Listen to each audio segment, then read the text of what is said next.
Hey everyone, welcome back to another episode. My name is Clarence. This is your first time stopping by. Please hit that subscribe button and please hit that like button as well. I would love for you to join our community, love to join the channel. And today's video is about the C7 Corvette and some issues that people have been having and wanted me to talk about it. And with these issues, some of the followers said they aren't getting any help from General Motors.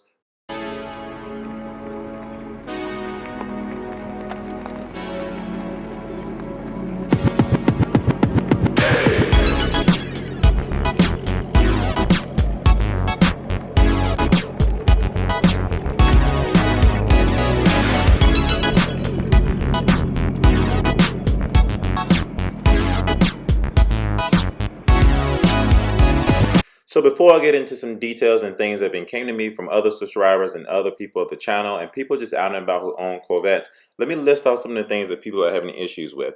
There are overheating problems with their Z06, the failing flex plates, the variety of leaks that they're having, and then software related issues. And there's also some other things I want to talk about regarding the brake fluid that's placed in our Corvettes as well.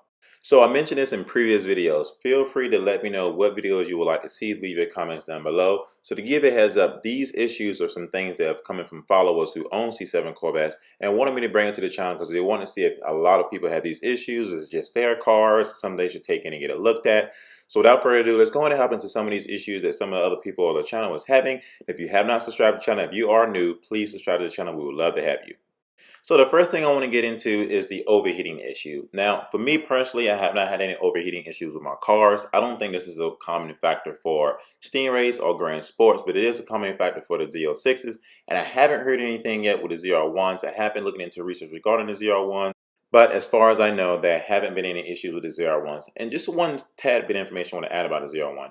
I don't think there's any issue with the ZR1s only because Chevrolet don't make as many of those as they possibly can because they want to keep it rare, and one, they are expensive. So the ones that they mass produce, which are the Stingrays, the Grandsports, and the Z06s, these are the ones that come with the most issues because they're produced fast in large amounts. I could be wrong, and if I am wrong, let me know about that, but I truly believe that the reason why the ZR1s doesn't have any issues is because they're not produced as much as the Z06s, the Grandsports, and the Stingrays. I saw something at the assembly plant. For every like 2 to 3 Stingrays, Z06s, and Grandsport was being built, there was literally one ZR1 built behind it. So it's just something interesting to see. But back to the issue in hand, the overheating issue that one of my followers came to me. He has an automatic Z06. He lives out in California. There, he said he doesn't really track his car that much. And that's when a lot of people say, hey, these overheating issues only happen when you're tracking your car. Well, according to my follower, this wasn't the case. He said he was stuck in LA traffic. He was parked literally for anywhere between 45 minutes to 60 minutes, he said, and his car started overheating while he was sitting there in traffic. So he wanted me to bring this issue to you all because have any of you actually had your Z06 overheat while sitting in traffic, possibly on the track, and if any of you all have any manuals that possibly overheated as well. So his Z06 is 2017, I believe, and those issues were supposedly supposed to have been fixed during that model year. So his question also was, if you do have any of those issues, please let us know how to get that taken care of. Should he take it back to the dealership to get them to fix it? Was there something that you all did on your own to help fix that issue? He just wanted to know because that was something that he brought to my attention that I want to bring to you all. So the number 2 thing another subscriber had an issue with is his failing flex plate. Now he has a 2015 Corvette Stingray C7 that he bought brand spanking new, and now this issue have occurred. Now, for some of you, you probably all know what that issue is, but I do want to kind of give an idea of what that may be. So a failing flex plate, or flex plate if you want to call it, is a shock device between a torque converter and the engine crankshaft. A flex plate consists of a steel circular disc with holes that are balanced to improve smooth running. The starter motor engages to the ring gear to start the engine. So here's another problem that a family member of the channel is having. He wanted me to bring this to your attention and see if anybody on the channel had this same issue or anybody that watched this video had this issue. He wanted to know if she could just take it back into the dealership and have it looked at and see if there are chances of recall on it. Or he just wanted me to see if any one of the family members of the channel had the same issue and see exactly what they did, because he no longer has a warranty on his C7 Corvette. So this third issue is something I have not come across just yet with my Corvette, but I know some other people have, and I think there may be a recall on this, but I'm not exactly sure yet, so don't quote me on this. But I know a lot of people had some issues with their software, and they was hoping to take their car in and get their software updated, because the software, like I said before, These Corvettes have so many computers in it. It's insane. I think what I was told, it has at least 12 to 13 computers, and those computers control everything, which is why these cars can actually die a lot or die faster, which is why they recommend you to keep them on a trickle charger during the wintertime.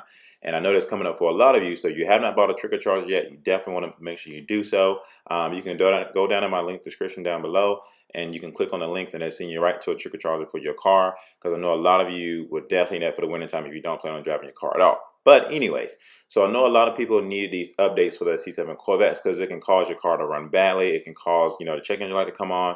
It can cause your transmission not even to run the same. So this is a software update that a lot of people are having issues with. And I think if your car is still under warranty, you should be covered. Now, there are some softwares out there that GM are charging you for if you're not under warranty or if it doesn't apply to a mechanical issue on their part.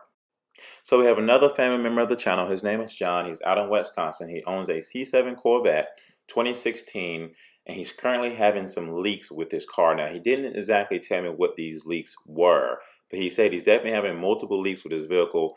Some of it may look like it's actually oil. He definitely knows that it is not water, and he's not exactly sure if it's coolant fluid that is leaking from his car. He said he pulled into his driveway. He realized there was some spots on the ground, and he wasn't exactly sure if it was from his car because it rained like the day or the day of when he just got home. So what he did was he drove his car into the garage. He placed a big piece of cardboard underneath it and just let it sit overnight. And he realized there was spots and drips all over the cardboard. So he wanted me to ask you if you guys had any of these issues with your cars. If you did, let him know exactly what he should do regarding that. You can leave your comments down below, and I can try to get this over to him, or I can get him to take a look at these comments as well. But it is definitely something he want to reach out to you about. So another issue that I have, or that another family member of the channel has, and you actually had, this is a big problem in my personal opinion. It hasn't happened to me, but I want to know if it happened to y'all. But if you have not subscribed to the channel yet, please do. I'll let you be part of the community, because I would like to get some of these issues resolved. Some of these issues that you may be having with your car that I want to bring to the channel that other people can find out as well. But if you track your car a lot, I was told that you need to have .4 in your car, not .3. Now, most of us, majority of us, honestly, when we buy on Corvettes, it comes with .3 brake fluid.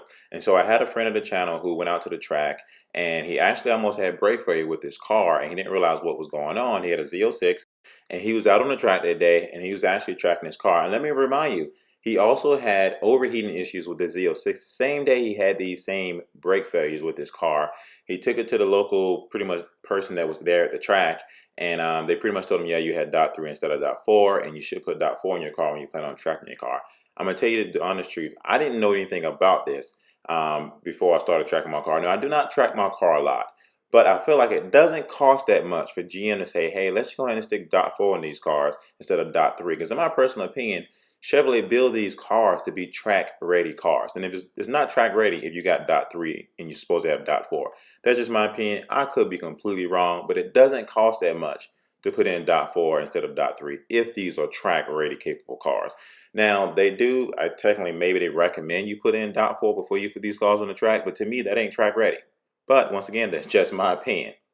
So I advise for any of you that do take your car to the track, whether it's once a year, twice a year, whatever the case may be, you probably want to get your brake fluid changed over to .4 instead of .3, just for your safety reasons. You don't want to go out there and take a chance on .3 and you feel like you'll be fine and you start pushing your gas pedal to the floor and your car doesn't stop. That would just be something I don't want to happen.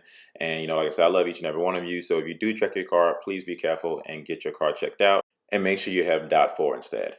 So this last issue is a well-known issue. I definitely had a few of my subscribers of the channel come to me and ask me the same question. And I haven't had any update at all regarding my transmission as well, with the stutter and the vibrating and things like that. I had set up an appointment to get my car looked at. Unfortunately, that appointment got canceled. It's now been scheduled for December 12th. So I won't know exactly what's going on until then. I may possibly take my aftermarket wheels off my car to put on my factory wheels to see if that may change anything and make it ride a little bit better.